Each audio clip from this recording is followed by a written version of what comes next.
Hey guys, welcome to the Powerful Man Show, where we help married businessmen save their marriages without having to talk about it, get unstuck, and gain clarity in their lives. As I like to say, life is too short for average.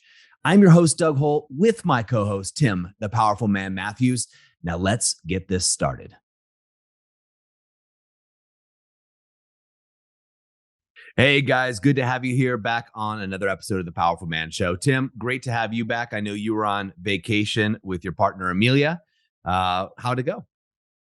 Oh my God, it was much needed, very well timed. Went on safari in South Africa, as you are aware, the Eastern Cape. An amazing place. The level of service was just, you didn't have to lift a finger. It was perfect. I went to Seychelles, which I don't understand the hype. No, in all honesty, I mean, it was good. It was nice to be there with Amelia. We took an amazing boat trip one day and got to visit some of the islands and some great beaches and a nice barbecue and all that fun stuff. Um, but yeah, it was. I really didn't understand the hype that people make about it. But regardless, we had a great time. Thoroughly enjoyed it, and looking forward to the next one. Awesome, man. Yeah, it was great seeing your pictures. Obviously, you and I were chatting back and forth. You were out of the office, so to speak. But everybody listens to the show. We're all business owners, so we know how that goes. And you and I are having a good laugh as things transpired. I, of course, as you know, Tim, we did an alpha reset in Vermont. 10 guys, just absolutely amazing experience over those 4 days, which I'm sure we'll talk about in another episode here coming up in the coming weeks. And then also, I spent a week with my in-laws back in New England. And then my family and I, we got a beach house in Maine, a Gunkwit, Maine, which is always so funny because, in New England, right? New England, right? All the places there are named after British townships. Like the people that came over, they didn't have any creativity. They're like, oh, let's call this Dover. Let's call this New Hampshire. Let's call this, York, we went to York Beach and we did all these things. And it's so funny. I sent Stu a picture. I drove through a town called Chester, and it's good fun doing what we do. And the Powerful Man movement being worldwide, we have guys from all over the world, a lot of guys, in the UK, a lot of guys in the United States and Canada. So it's fun to see, these little differences as we go through in culture and just kind of these funny, I don't know what you would call them, these little funny happenings that occur. Yeah, it really is. That place is funny. I can't remember when we did an alpha reset there last time, New England, and just driving to other places. I'm like, what? It's I always have so a good funny. fun. It's new. It's the polished version, right? Coming through. Well, that's not what we're going to talk about today. I love to share my vacation and yours as well. But one of the things I want to talk about is something that occurs a lot when I talk to the men, not only the men in the movement, but guys in general, right? So, guys that haven't yet taken the leap to join the movement that we call the Powerful Man with our flagship program, the Activation Method. So, one of the things that happens often is guys that have been in long-term relationships, and guys are guys, right? People are people. We tend to bond through complaining often. And they'll share something with me. They'll say, my wife, she's doing this and she always does this and it drives me nuts. She always, whatever it means. Maybe she, in the mornings she gets up and she leaves the bedroom door open and she starts the coffee maker. And she does it every morning. She's been doing it for years and it drives me absolutely crazy. And I'll always ask the guys, like, okay, how long has this been going on? It's been going on for 10 years now, or whatever that may be, right? Something's going on. Maybe she leaves the door open, maybe she slams doors, whatever. And sometimes these are personality quirks, usually speaking. And guys have been working on changing her for 10 years going on, and it's not working. And the funny thing, Tim, is I used to do the same thing. So with my wife, Erin, there were certain things that she would do that would drive me nuts. And I would try to change her personality to fit what I thought she should be like, right? She should actually do it this way, the way that I think is better, rather than doing it her way. And in that discovery or in my journey coming through to have an amazing marriage, what I realized is I'm the fool. I'm the fool if I keep trying to change her rather than accepting her behavior for who she is and loving all of her, quirks and all, right? We all say we're going to. However, we spend so much time trying to change somebody. So 10 years in, whose fault is it that my wife still leaves the door open when she gets up in the morning rather than closing it so I could sleep in? Right? If I know she's going to do that, that should be on me at this point to put in earplugs as an example, or to move the coffee maker to another room, whatever it may be, to minimize the issues that I'm experiencing rather than 10 years in a row rolling over, being upset, being angry that she left the door open and yelling and starting yet another argument. Hmm. Yeah, I'm with you on this. What comes to my mind as we're talking about this is where is the line though, right? Because there's a difference between a quirk, right, as well, which I get, coffee machine and whatever else. And then there's the flip side of that though is what about if something isn't happening in the relationship that is important to you that you might feel like is a need of yours, right? And maybe it was there in the beginning, right? Um, but at the same time, I get it in the beginning. There'd be hormones, there's newness, there's excitement, there's all that kind of stuff that goes with it as well. But anyway, if there's something that isn't happening that's important to you, then do you just, to your point, is it on you to figure a way around that? Or do you then bring that up with that person and actually address it? Yeah, so these are two different subjects in my eyes. I know where you're going with this because you and I have had a conversation privately. So what I'm talking about, let's go back to what I'm talking about, and I'll bring into what you're saying here in another way. I'm just trying to think about how to to rearrange it so we're not talking specifically about a situation. So for me, a perfect example. So you know how that in the drains in the sink, the kitchen sink here in the States, and I'm assuming the UK, I'm assuming everywhere in the world, but because I've seen it everywhere, is they have a little stopper that goes in there. It's got holes around it, right? So you can push it down, fill up the sink, or you leave it in with the Yep. holes. And the idea is the food doesn't go down the drain and clog it up. Okay. Perfect. Those things need to be emptied. You empty them to the trash. No big deal. My wife never puts it back right. She always puts it in. So it's like clock. She just like drops it in and walks away. And it never drops in the right way. She always lays it on its side, making it 100% ineffective. 100% drives me friggin' nuts. I walk over to the sink. I look down. I'm like, what the F is going on? How can you just not put it back the way it's supposed to be? And so I got so adamant about this that I would not do dishes or clean my dishes if that wasn't put in properly. And so the dishes would pile up, right? So it's like a power thing. And she'd be like, "Well, I Yeah. just need some help around the house. You're supposed to help. I cook all the meals," which she does. And I agreed to do this. I'm like, "But I will not do the dishes unless you put this back." And this caused it's so stupid, right? In admitting this, but it caused so many arguments and so much disconnect, right? Missed intimacy or what have you. Cause I would get so triggered. I'd go dump out my coffee or whatever it is. And I would look down this drain and I would see this friggin' thing sitting there on its side. Like, why can't you put it in there? Now, her mom visits my in-laws. And her mom's thing, right? Her is acts of service is her way to show love, and especially in the kitchen. So she literally will chase me out of the kitchen if I'm trying to do a dish because she'll do them. And she has her own way of doing it. She puts on gloves, fills up, the whole thing. You know what she does when she's done? She puts the drain thing back the exact way my wife does. It's on its side. And I'm just like pulling out my hair, watching my my mother-in-law do this, my wife do this.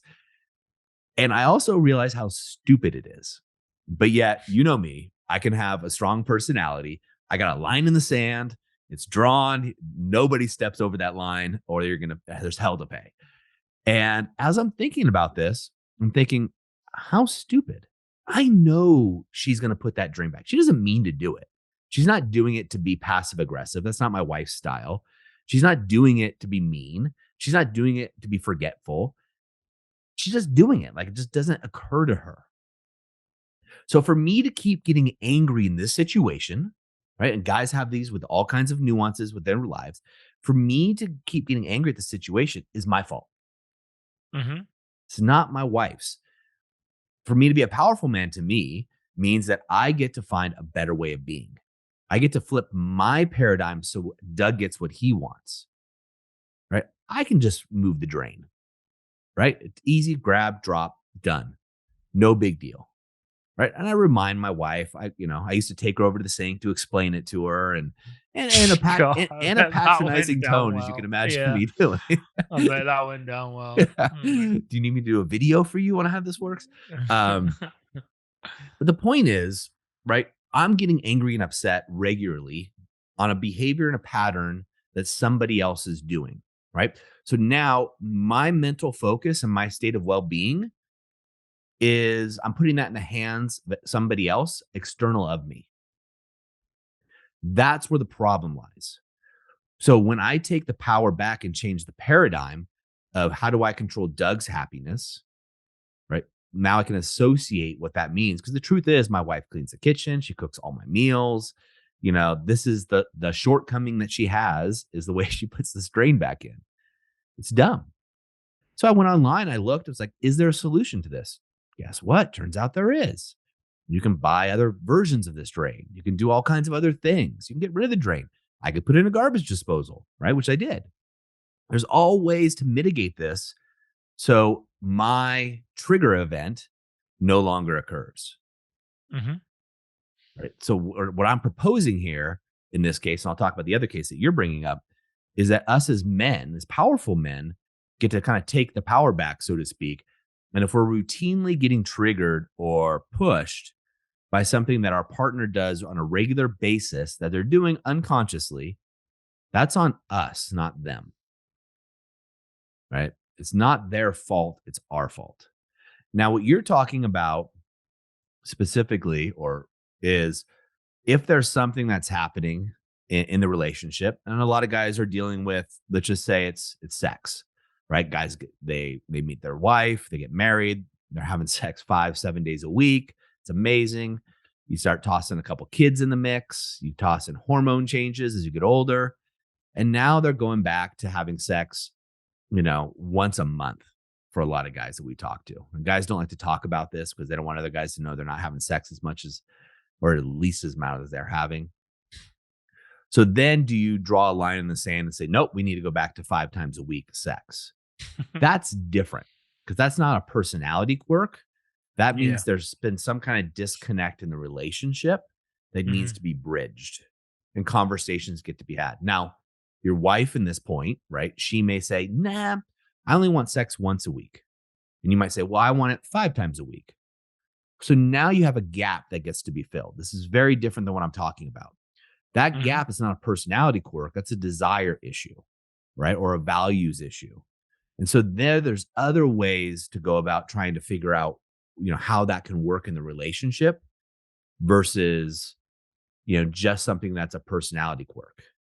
Yeah, got it. Yeah, I misunderstood based on what we were talking before. I thought you were talking about that, but with the quirk, yeah, it's such a powerful idea to be able to. Well, two ideas. One is love the quirks and all, right? I know it's an ideal, but what an awesome North Star to have in your relationship. What a good aspirational goal. I'm going to love and celebrate and be playful with the quirks and all. I mean, just imagine the emotional safety Yeah. and connection that creates with your wife, knowing that she's going to be loved, seen, and accepted, regardless of whether she gets walked to the sink and shown how to put a plug in. Uh, but also the other point of this that you mentioned that again is powerful is taking responsibility for your triggers and removing the trigger event, right? Either remove your response to it, which is typically harder, right? Or if you can, to your point, remove the trigger event and shift it. I mean, well, that's the ideal because then you don't have to deal with it every time. Because every time the trigger event happens, it takes energy and whatever else, willpower to shift your response to it. Whereas if you can just remove the trigger, then yeah, I mean, it's huge. And how often, I wonder for the guys listening to this, if they resonate with this, where else are they making it hard in their life, right? Because if there's a trigger event that they could remove, but they're choosing not to remove, therefore you get what you tolerate.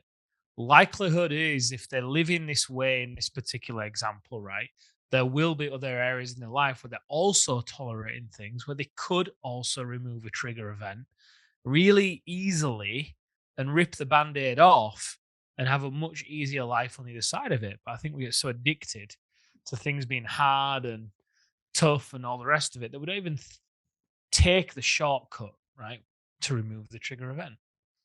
Yeah. So another example here, Tim, that I think that a lot of the guys could resonate, because I want to drive this home a little bit more for the men listening or watching us as we go through this, is imagine that you have a buddy, right? Todd. So you have a friend named Todd, and you know Todd is always half hour late. He's just always friggin' late. And you guys have been friends for a long time. But you know Todd's late and you've busted his balls. You've given him shit. You've yelled at him. He's a good friend. You've really picked on him, trying to do everything you can to get Todd there. At what point do you just accept Todd is late? You just know Todd is late. So if I need Todd to be here at 6 p.m. to go to happy hour, I'm going to tell Todd 5:30, right?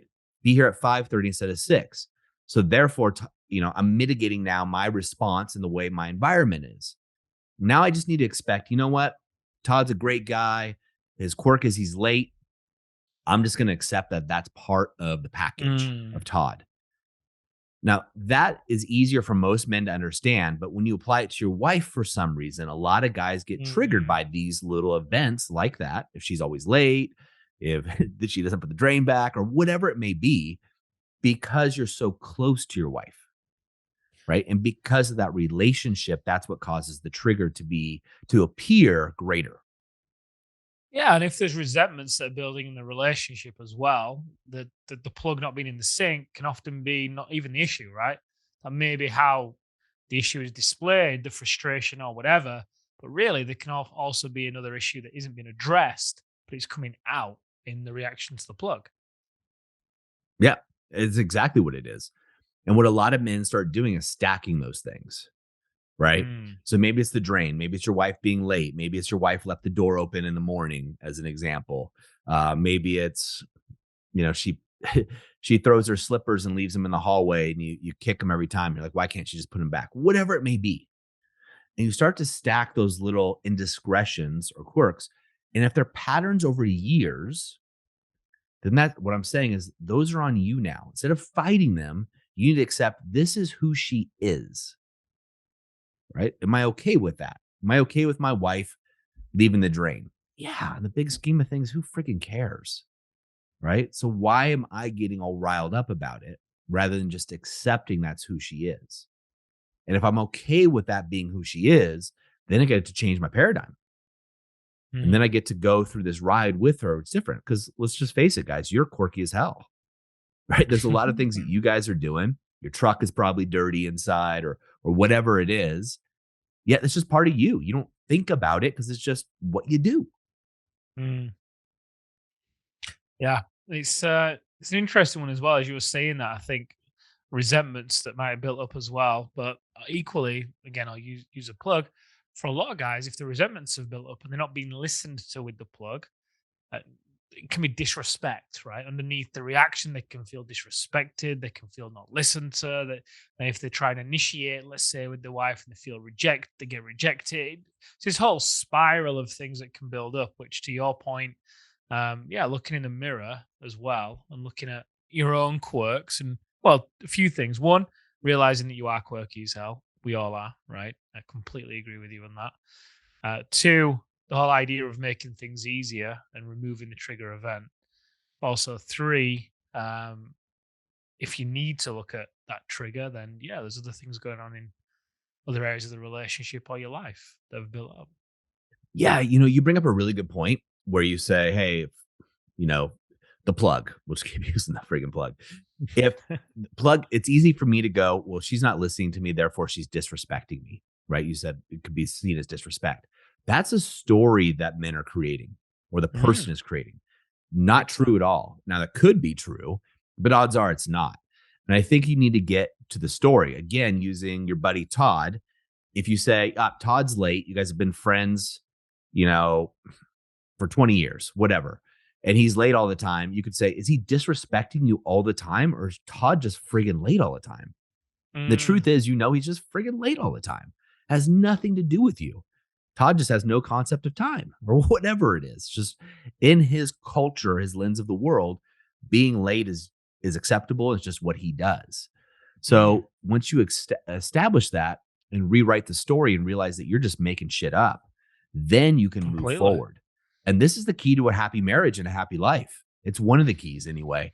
And you go through it. That's when you can start using the triadic connection that we teach in the activation method, which is, 3 simple things, so to speak, which we also have the clean slate method. That's part of the triad. If you picture a triangle, then we also have the hidden motives technique, which is exactly where this plugs into. I'm going to live like a king system, right? The 3 parts of the triadic connection. And so guys need to get this in order to use that triadic connection, because if you're consistently walking around believing or telling yourself the story that your wife's being disrespectful, she's being mean, or whatever the story you're telling yourself is, odds are you need to relook at these stories. Big time. Awesome, Tim. Thanks so much. So, Tim, anything that you want to leave these guys with that they could do right now, today, and moving forward with this? Yeah, I think what you were just saying a moment ago, I think remembering that we've all got quirks, right? It's easy. I know for myself with Amelia, whenever we become disconnected, and usually that disconnect doesn't happen overnight, it happens over time, right? When we both allow it, we'll stop doing the things equally. We'll both stop doing the things we know keep us connected. And I will allow it to happen sometimes. It's not for long, but work might get busy or whatever, right? When we feel disconnected, that's when it's easy to then stack the evidence. And you stack the evidence to fuel a story, and that story may be she's lazy, she doesn't care, whatever it may be, which to your point, Doug, it's all just a story. And in that moment of stacking evidence, whatever you're stacking the evidence for, again, to your point, she may be quirky, but so are you. So I think in terms of takeaways, if this is resonating with you, the first thing I would invite you to do is get clear on what is the story you're telling yourself, right? Let's say you're getting frustrated by the plug. Okay, take some time, journal, and really lean in. What is it about the plug being left at an angle in the sink that really annoys you? What is it? Get clear on that story. Get it all down, unfiltered, and just go for it. And then once you've done that, have a look at how you do those things. Let's say in the story you say she's lazy. Well, how are you lazy? Like you say she's unclean. Well, how are you unclean? How are you messy? Whatever. And realize that you do a lot of that too, more than likely. And if you really can't let this go, and you really can't love her quirks and all, then the likelihood is there are other things going on, deeper resentments that get to be addressed. You may not know what they are, which, if you want to get more insight on those, by all means, reach out to one of the advisors on the team. Just reach out to somebody, get some help, because there's nothing worse than existing in a marriage and just surviving and getting by when you could be thriving in it, especially if you have kids as well. The example you set to those kids is so important. So, awesome topic, Doug. Thank you for bringing it to the table. Absolutely. And just remember, I am perfect, so I don't need to do that last part of the exercise. Gentlemen, as always, in the moment of insight, take massive action. We'll see you next time on the Powerful Man Show. All right, guys, that's a wrap for this episode. But as I always say, in the moment of insight, take massive action. You see, there are 2 types of men that listen to a podcast like this. Those that go on from one podcast or show to another, just hoping things are going to change and realizing that they're going to be in the same place month after month, year after year. You see, I was this guy, so I completely get it. You may just not be ready. But there's also a second man that listens to a show just like this. And this is a guy who takes massive action so they can shorten the learning curve, compress time, and get results to be the wolf. See, wolf is an acronym for wise, open, loving, and fierce. Now, ask yourself, which one am I? And just be honest with yourself there. And there's no judgment on my end, but if you're ready to move from deactivated deer mode, which is defend, excuse, explain, react, to activated wolf, wise, open, loving, and fierce, then go over to thepowerfulman.com/grow and go there now. In fact, I'll make it super easy for you. I will even put the link right in the description here so you can just click it and go over there now to learn more. Guys, in the moment of insight, take massive action. Go from deactivated to activated, because like I said, life is too short for average. And I'll see you on the next episode.